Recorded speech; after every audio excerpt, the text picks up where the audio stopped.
September is Food Safety Month. Is your restaurant following the FDA guidelines? Here are some helpful tips to provide a cleaner workflow for your staff and a cleaner environment for your customers. Tonight's the night that your staff gets to learn about hygiene.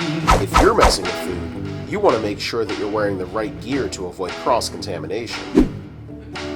They'll wash their hands and learn how to sanitize. A bouffant cap is great to cover staff members with long hair, and if necessary, a beer cover for facial hair. For food like dough and certain raw meats, it's not recommended to wear gloves because of the chemicals found in the latex gloves that can get into the food. We have two options for you.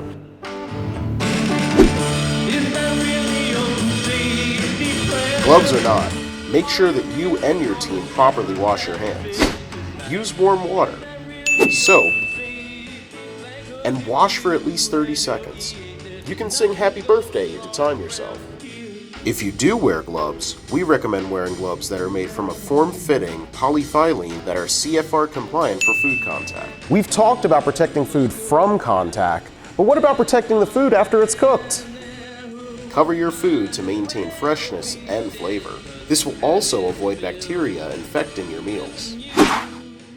Take your hands off my food.